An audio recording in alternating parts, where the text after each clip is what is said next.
On May 10, 2019, a woman in Cheongju opened her phone and began searching. Zolpidem. Lethal dose of nicotine. Electric shock device. Bone crusher. Weight of bones.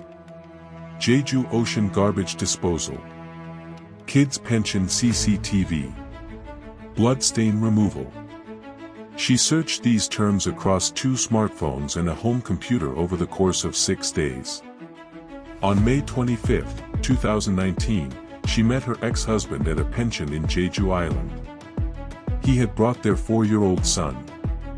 He had waited 2 years for this day, the first court-ordered visitation he had been allowed since their divorce. He did not leave the pension alive. Yu-jeong was 36 years old. She had a biology degree.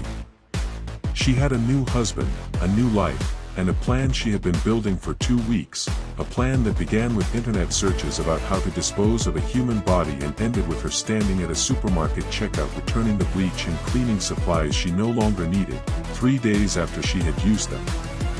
The body of her ex-husband has never been fully recovered. Yu-jeong and Kong, her ex-husband, referred to in Korean court records only by his surname, had divorced after 4 years of marriage. The divorce had not been clean. Custody of their son had been contested. Ko had been the primary custodial parent, and by the accounts documented in subsequent legal proceedings, she had used that position to restrict Kang's access to his child, missing court-ordered visitation dates, reducing scheduled times unilaterally, making the process of a father seeing his son as difficult as the legal system permitted. Kang had fought back through the courts. In May 2019, after 2 years of legal proceedings, he won. A family court granted him formal visitation rights. The first court-ordered visit was scheduled for May 25, 2019, in Jeju Island, Ko's home territory, where she had proposed they meet. Yu-jeong received the court's decision on May 9. On May 10, she began searching. The search history recovered from her 2 smartphones and her home computer documented 15 days of preparation. She searched for sedatives, specifically zolpidem, the sleep medication she subsequently obtained by prescription from a hospital in Chongwon on May 17, claiming she needed it for insomnia. She searched for methods of disposal, bone crushers, large-capacity blenders, ocean current patterns around Jeju Island. She searched for crime scene management, bloodstain removal, bleach concentrations, CCTV blind spots in kids' pensions. She was a biology graduate. She understood what she was searching for. On May 18, she drove from Cheongju to Wando, loaded her Hyundai Grandeur onto a ferry, and crossed to Jeju Island. On May 22, 3 days before the scheduled visitation, she visited a large mart in Jeju City and purchased the items she would need. Garbage bags. A knife. A saw. Bleach. Cleaning supplies.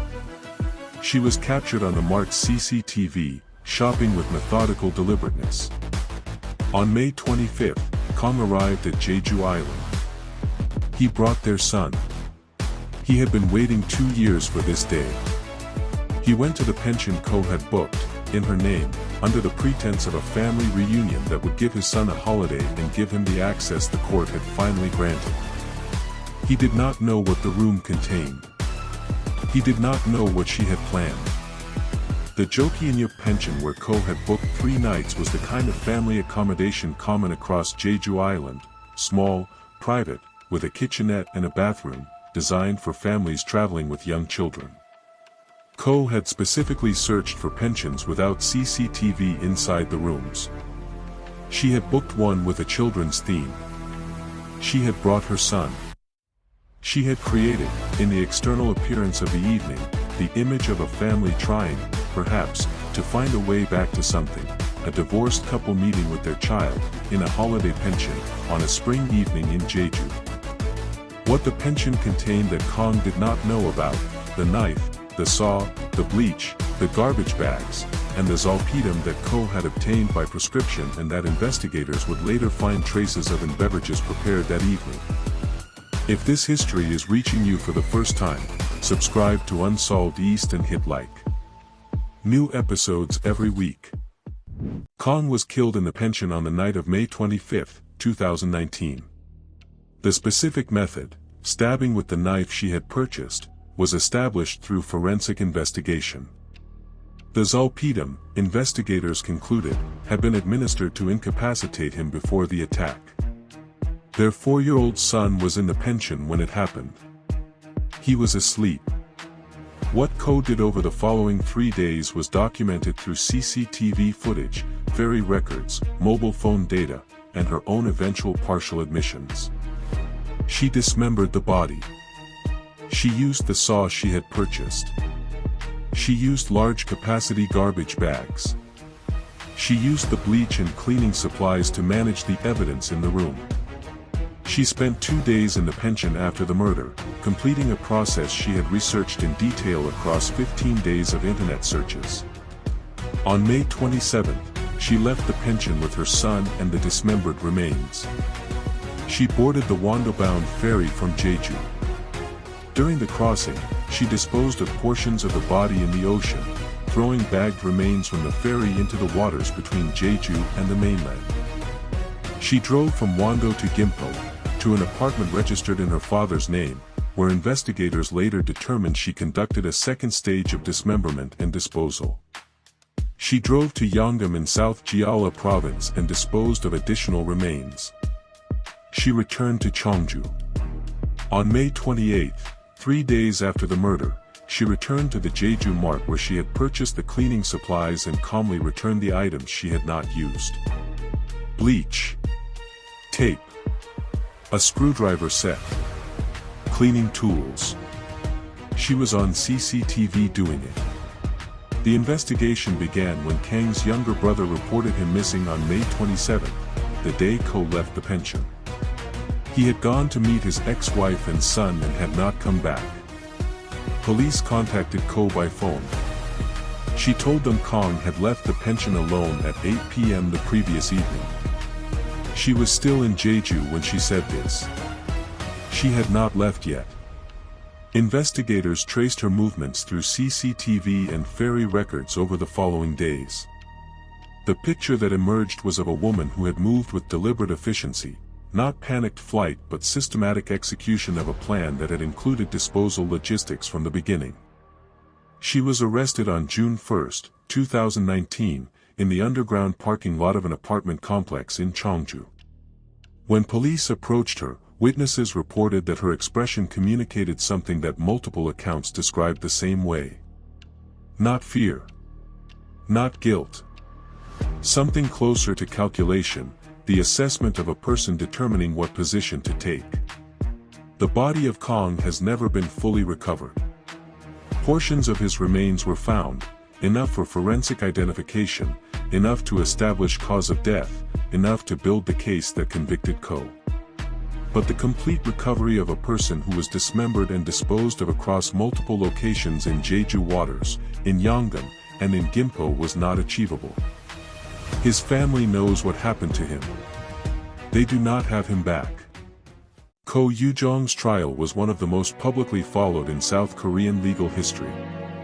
Each court date generated demand for public gallery seats that the Jeju District Court had never experienced before, leading to a first-come first-served system that was subsequently changed to a lottery. The public attention reflected both the specific horror of the crime and something about Ko herself, the way she moved through the legal proceedings with a composure that observers found more unsettling than distress would have been. Her defense was consistent and absolute. She had killed Kong, she admitted. But it had not been murder. It had been self-defense. She claimed he had attempted to sexually assault her that evening, that she had acted in desperation, that the planning evidence was circumstantial and misinterpreted. The prosecution's response to the self-defense claim was the search history. 15 days of documented preparation. Zolpidem obtained by prescription. A saw and garbage bags purchased 3 days before the meeting. A pension booked without interior CCTV. These were not the decisions of a person who killed in a moment of panic. These were the decisions of a person who had planned to kill. The court agreed. But the trial had a second dimension that made it more disturbing than the facts of the Jeju murder alone. In February 2019, 3 months before the Jeju killing, Ko's 5-year-old stepson had died in Cheongju. The boy was the child of Ko's current husband from a previous relationship. He had been living with his grandmother in Jeju and had been brought to Cheongju at Ko's initiative just days before his death. He was found dead in the family home, his father asleep beside him. The official cause of death was determined to be compression asphyxiation. Investigators examining the case after Ko's arrest found that she had searched the word asphyxiation on her phone. They found that her current husband's hair had tested positive for zolpidem, a sedative she had been prescribed, and that, investigators concluded, she had administered to ensure he would not wake during the night. The circumstantial case against Ko for the stepson's death was, by the assessment of investigators and the prosecution, strong. The court found it insufficient. Ko was acquitted of the stepson's death on grounds of insufficient direct evidence. The Supreme Court upheld the acquittal in November 2020. For the murder of Kong, she was convicted and sentenced to life imprisonment. She is currently serving that sentence at Cheongju Women's Prison. The Jeju case changed South Korean law in 2 specific ways. Ko Yu-jeong's decision to cover her face with her hair at every public appearance, a deliberate act that prevented media from capturing a usable image, exposed a gap in the country's identity disclosure regulations for criminal suspects.